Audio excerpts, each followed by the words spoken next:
আসসালামু আলাইকুম বিসমিল্লাহির রহমানির রহিম। সবাইকে স্বাগতম আমার চ্যানেলে। শুভ সকাল।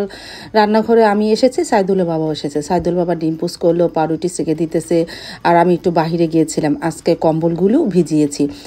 পাশের বাসায় আবুল ভাই এসে আমাদের কম্বলগুলো ধুয়ে দিয়ে যাচ্ছে।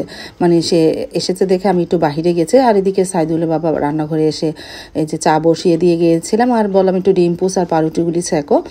তারপরে পাউরুটি সেঁকে আর ডিম পোস্ট করে মারে দিয়ে গেলাম, আর জান্নাত পাখিকে দিলাম। সাইদুল বাবাকে বললাম সে একটু পান্তা ভাত খাবে, এজন্য সে আর পাউরুটি ডিম পোস্ট খেলো না। জান্নাত পাখিকে আর মাকে দিলাম পাউরুটি আর ডিম পোস্ট। আমিও তাদের সাথে খাবো, কিন্তু একটু দেরিতেই হয়ে গেছিলো খাওয়া। আবুল ভাইকে এই যে সব কিছু গুছিয়ে দিয়ে গেছে, সে কম্বলগুলো পাড়িয়ে পাড়িয়ে সুন্দর করে ধুয়ে দিয়ে গেছে। মানে এখান থেকে পাড়া মানে ভালো মতন পাড়িয়ে পাড়িয়ে তারপরে পুকুরে নিয়ে গেছিলো। আমাদের পাশের পাশে একটা বড় পুকুর আছে, পাকা খাটলা, সেখানে নিয়ে ভালোভাবে ধুয়ে এনেছিল আবুল ভাই। কম্বলগুলো মাশাআল্লাহ অনেক সুন্দর করে ধুয়ে এনেছে। তারপরে আমি এখানে এসে তার একটু ভিডিও করলাম, তোমাদেরও দেখালাম। এখন রান্নাঘরে চলে যাই, আমার নাস্তাটা তৈরি করি। আর সাইদুল্লাহ বাবাকে পান্তা ভাত দিয়ে আমি নাস্তা খেতে বসে পড়লাম। সাইদুল্লাহ বাবার পান্তা ভাত আর ভিডিওটা আর করা হয়নি। আমি তো যে কলপারে গিয়েছিলাম তখন সে পান্তা ভাত খেয়ে ফেলেছে। তারপর আমি চা আর রুটি নিয়ে বসলাম। জান্নাত পাখিও খাচ্ছে, আমার সাথে বিড়াল ছানাগুলিও খেলো। একটু একটু করে রুটি দিলাম।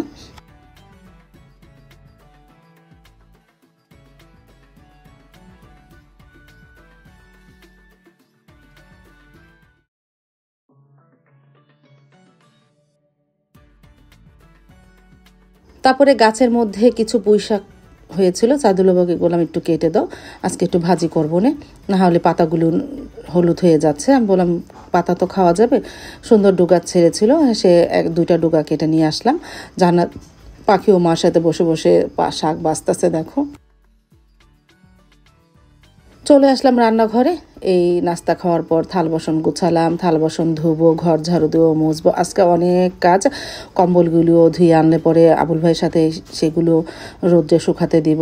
আর সাইদুল বাবা সকালে নাস্তা খেয়ে বাজারে গিয়েছিল, এনেছে সবজি। মেয়ে তো সবজি খাবে, এখন তো শীতের সবজি অনেক উঠেছে, লাউ, ফুলকপি, সিম, পটল, অনেক সবজি। তারপর দুইটা লাউ এনেছে, আজকে একটা মুরগি এনেছে। এই মুরগিটা শক্ত মুরগি, এটা দিয়ে লাউ দিয়ে রান্না করব। তারপরে আমি ওইগুলি মুরগি কাটা হয়ে যাওয়ার পর সবজিটি গুছিয়ে তারপর ঘর ঝাড়ু দিয়ে ফেলেছিলাম, এখন ঘরটা মুছে নিতেছি।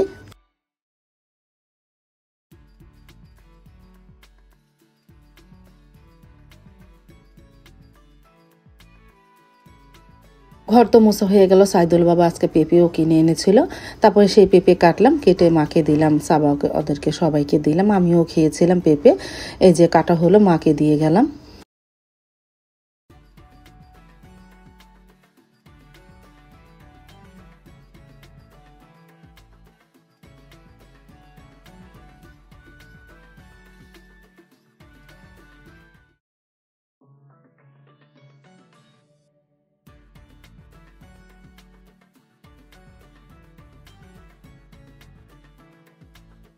তারপর তো ঘন্টাখানিক পর রান্নাঘরে চলে আসলাম। সাইদুল বাবাও চলে এসেছে, আজকে তো জুম্মার দিন, তাড়াতাড়ি চলে এসেছে। সাইদুল বাবাকে বললাম আজকে মুরগি গোস্তটা তুমি মেখে চুখে বসিয়ে দাও। তারপরে এই যে আমি একটু আদা রসুন দিলাম, হলুদ গুঁড়া, মরিচ গুঁড়া, ধনিয়ার গুঁড়া, আমার হাতে বানানো জিরা আর দারুচিনি এলাচ দিয়ে একটা মশলা আছে, সেই মশলা ওটা যেমন যে কোনো মাংস রান্না করতে গেলে দিই। আরেকটা আছে শুধু অনেক পদের মশলা দিয়ে একটা মশলা বানিয়েছি। আমি এই দুটোটাই ইউটিউব থেকে দেখেই বানিয়েছি। এটা হলো জিরা, দারুচিনি, এলাচ, এগুলো জিরা অংশটা বেশি। আর জিরাটা ভেজে নিই না, কাঁচা অবস্থায় ব্লেন্ডারে ব্লেন্ড করে নেই। তারপরে সাইদুল বাবা তো ভালোভাবে মেখে নিল।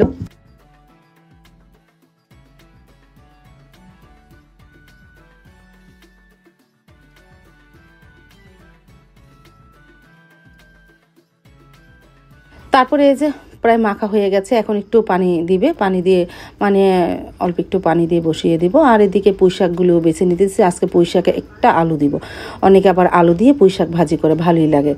তারপরে আমিও মনে করলাম আজকে আমিও একটা আলু দিয়ে পুঁইশাক ভাজি করি। ভাতটা বসিয়ে দিয়েছি। আর এই যে সাইদুলের বাবার তো মাখা হয়ে গেছে, অল্প একটু পানি দিয়ে দিয়েছে, এখন চুলায় বসিয়ে দিই।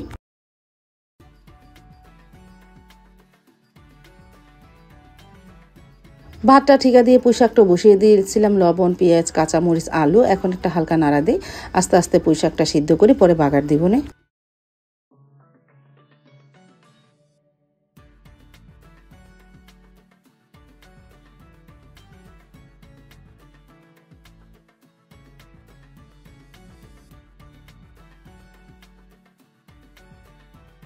আর পাশের চুলায় তো আস্তে আস্তে মুরগি গোস্তটা কষাচ্ছি।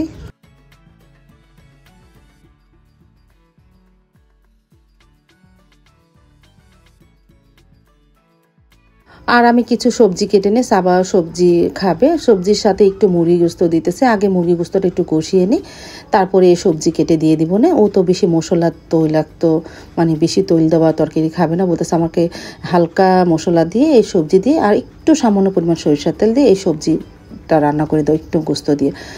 আর এদিকে মুরগি গোস্তটা প্রায় অনেকক্ষণ কষালাম, এখন আলু আর লাউ দিয়ে দিই, আস্তে আস্তে কষাতে থাকি।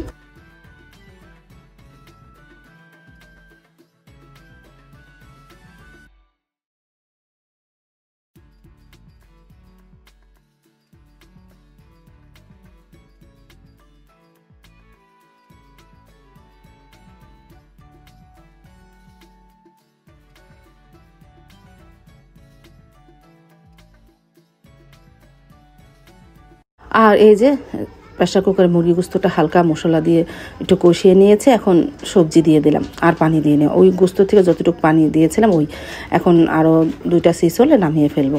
সবজি দিয়ে হালকা মশলা দিয়ে এই সবজির গোস্ত এটা সাবা খাবে। আর এই যে বেশি মশলা আর তৈল দিয়ে রান্না এটা সাবা খাবে না, বলতেছে আমার হালকা মশলা হালকা সবজি দিয়ে আমার গোস্ত রান্না করে দাও, ওটা আলাদা আমাদেরটা আলাদা। তারপরে এই যে দেখো কতটা মানে লাউ নরম হয়ে গেছে, আমি অল্প একটু পানি দিই। আর এদিকে পুঁই শাকটাও বাগার দিয়ে ফেলতেছি, মাঝখানটা একটু তেল দিয়ে হালকা রসুন আর শুকনো মরিচটা ভেজে নিলাম, এখন পুঁই শাকটা নাড়াচাড়া দিয়ে বাগার দিয়ে ফেলবো।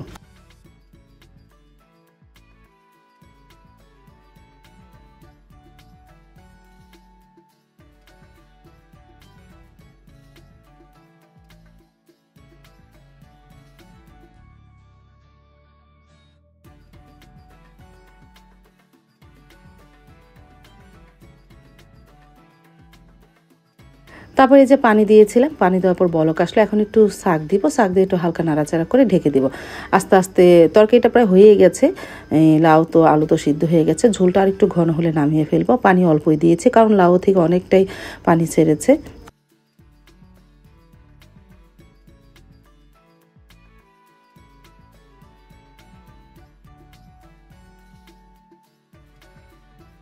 তারপর তো দুপুরে রান্না কমপ্লিট হয়ে গেল। এই যে ভাজি, পুঁইশাক ভাজি, মুরগি গোস্ত, শসা, ভাত, এই দুপুরের মেনু। সাইদুল বাবা তো নামাজ পড়তে চলে গেছে, আজকে নামাজ পড়ে আসতে তার আজকে একটু দেরি হবে। আর এদিকে মাও চলে এসেছে, মাকে খেতে দেয় কারণ তার দেরি হবে।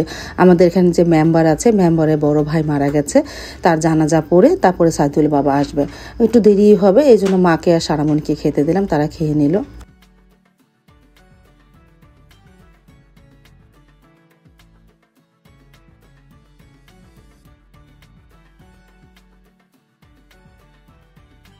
তারপরে এই যে সাবার সবজি নিয়ে সাবা বসে পড়েছে খেতে, ও তো আর ভাত খায় না, একটু সবজিই খায়। তারপরে তো সাইদুল বাবা আসলো, আসার পরে সাইদুল বাবা আমি খেতে বসে পড়লাম। পুঁই শাক নিলাম, নিয়েছি গাছের মরিচ, আলহামদুলিল্লাহ বিসমিল্লাহ বলে শুরু করলাম, আলহামদুলিল্লাহ।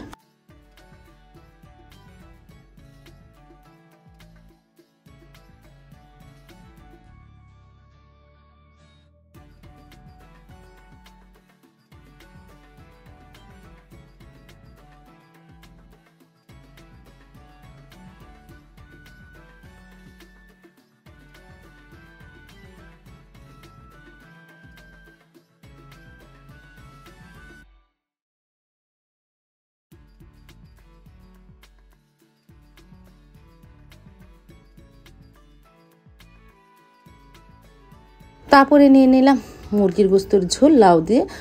আলহামদুলিল্লাহ আলহামদুলিল্লাহ অনেক মজা হয়েছিল, লাউটা তো অনেক নরম ছিল আর গোস্ত তো একটু শক্তই, তারপরেও ভালো লেগেছে খেতে।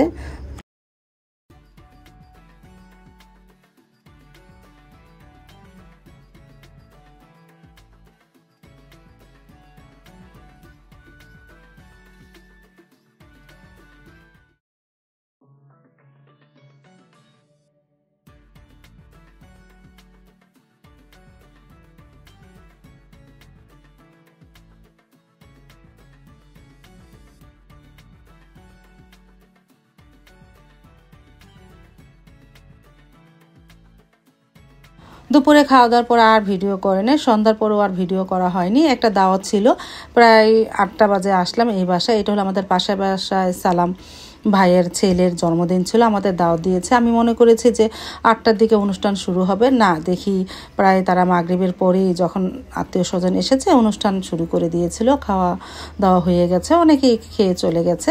তারপরে আমরা এই সবার শেষে আসলাম, আমি আর সারামণি এসেছি, ওর বাবা আসলো না, সাবাও তো আসবে না। তারপর আমি আর সারামণি এসে অ্যাটেন্ড করলাম। গরুর গোস্ত বিরিয়ানি করেছিল আর দই করেছিল, সালাদ, এই। তারপরে আমি আর সারামণি খেয়ে নিলাম। আর কেক এখন তুই কাটেনি, প্রথম খাওয়া দাওয়া পাল্লা শেষ করলো, পরে কেক কাটলো। আমরা খাওয়ার পর অনেকক্ষণ বসেছিলাম, তারপরে এই যে কেক কাটা হলো। এই যে কেকটা আবার একটুখানি মানে আনার পরে তার ওদিক দিয়ে খেয়েও ফেলেছে। বোঝো না গ্রামের বাড়ি, আর এভাবেও বাচ্চা পোলাপান দেখলে কেক খেতে খুব বায়না করে। তারপরে মনে হয় একটু কেটে খাইয়েছিল। আর সালাম ভাইয়ের এটা দ্বিতীয় ছেলের আজকে প্রথম জন্মদিন, 1 বছর পূর্ণ হলো। এই যে মানে এখন ছেলেটা তো কুলে, তোমাদের দেখাচ্ছি, একটু পরে দেখাচ্ছি। মানে ও বসবো কি, ওর সিটে সবাই বসে আছে। এই যে দেখো, ও যে বাচ্চাটা ওর বড় ভাই কুলে নিয়ে বসে আছে, ওকে দিয়ে কেক কাটানো হলো। তারপরে ও একটু খেলো, ও তো আর বাচ্চা পোলাপান কেক খাবে না। তারপরে সেই কেক সবাইকে পরিবেশন করে দেওয়া হলো। আমি অবশ্য খাইনি, সারামণি খেলো, সবাই একটু একটু করে খেলো।